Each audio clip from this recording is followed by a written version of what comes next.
তা কত রকমের সবজি দিয়ে ঘন্ট রান্না করতে পারলেন? আমি তো প্রায় 25 রকমের পদ পেয়েছি।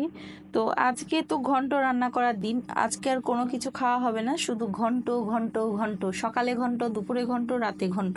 তো সকাল সকাল উঠে পড়েছি। আজকে আরও একটা গুরুত্বপূর্ণ কাজ আছে, মানে আজকে বাসায় আবার পুজোও করব। হাই, আমি অন্তরূপা, কেমন আছেন সবাই? তো প্রায় সকাল 7টার দিকেই উঠেছি।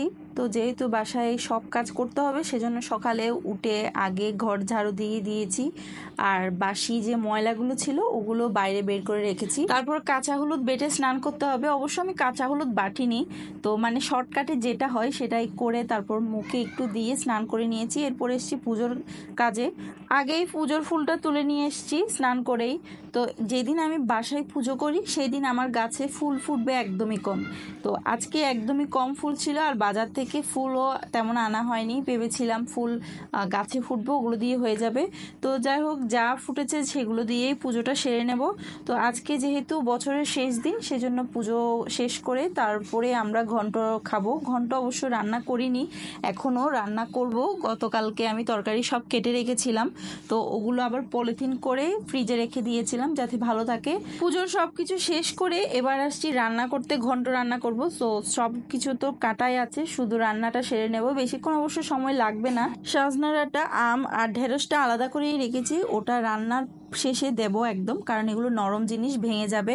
তো প্রথমে আমি সব কিছু ধুয়ে ভালো করে পরিষ্কার করে তারপর বসাবো। তবে এইসব রিচুয়ালস গ্রামের বাড়িতেই অনেক বেশি মজা করে করা হয়, কারণ গ্রামের বাড়িতে তো অনেকজনে থাকে, আর সবাই সবার ঘরে গিয়ে ঘন্ট গায় আর খুবই মজা করে হইচই করে।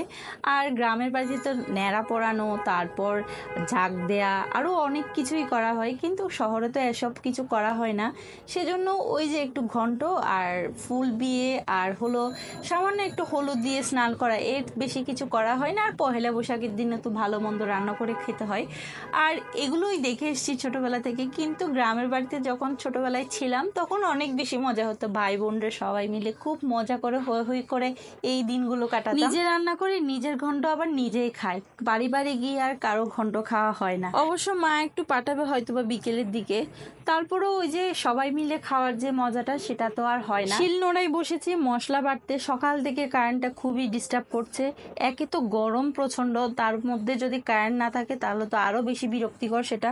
তারপরে কি আর করার, ব্ল্যান্ড তো করতে পারছি না, সেজন্য শিল নোড়ায় বেটেই করে নিচ্ছি। কারণ আবার ব্রাহ্মণ আসলে আবার পুজোর কাজ শুরু করবে। নববর্ষের দিন একটা জিনিস খুবই মজা লাগে, আগের দিন ঘন্ট রান্না করব, সবাই মিলে ঘন্ট খাবো সারাদিন ধরে, আর পরের দিন মাছ মাংস যা পাবো ভালো মন্দ সবই খাবো। আমি যখন প্রথম প্রথম ঘন্ট রান্না করতাম তখন তো একদম দিশেহারা হয়ে যেতাম, এতগুলো তরকারি এতগুলো রান্না কিভাবে আমি একসাথে করব।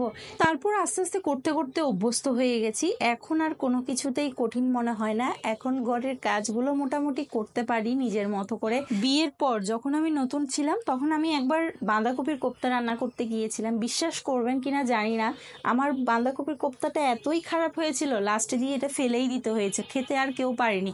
প্রায় 3টার দিকে আবার রান্না করে আবার খেতে হয়েছে। অবশ্য তখন আমাকে তেমন কেউ কিছু বকাবকি করেনি, কারণ আমি যেহেতু কোনো রান্নাই করতে পারতাম না, সেই জন্য চেষ্টা করেছি, সেটাই ওদের কাছে অনেক কিছু ছিল। তো যাই হোক, আমার রান্না হয়ে গেছে মোটামুটি। এখন একটু ঘি দিয়ে দিব উপরে। বাসায় একদম ঘি ছিল না, ওই তলানিতে একটুখানি ছিল, ওটাই দিয়ে দিচ্ছি। এরপর সবজি হয়ে গেলে ধনে পাতাটা কেটে আর বড়াগুলো সাথে একসাথে দিয়ে তারপর কিছুক্ষণ নেড়ে ছেড়ে নামিয়ে নিব। তো আমার বড়া আবার ছোট ছোট করে করেছি, বেশি বড় করলে আবার ভেঙে যাবে, সেজন্য একদম শেষে দিচ্ছি যাতে বড়াগুলো একদম গোটা গোটা থাকে, খাওয়ার সময় যাতে পাতে পড়ে সবার, সেজন্য। আর সবার শেষেই দিয়েছি। এরপরে দেখতে দেখতে চলে আসলো ব্রাহ্মণ। ব্রাহ্মণ অবশ্য একটু দেরি করে এসেছে, কারণ উনি জানতো আজকে যেহেতু ঘন্ট রান্না করব, সেজন্য একটু দেরি করে আসলে আমার সুবিধা হবে, যেহেতু আমি একা, সেজন্য উনি একটু দেরি করে আসছে। মোটামুটি 12টা 12:30টার দিকে এসেছিল। এরপর পুজো হয়ে গেলে সবকিছু শেষ করে খেতে বসবো ঘন্ট, মানে আজকে আর ভাত খাবো না, শুধু বেশি বেশি করে ঘন্ট খাবো।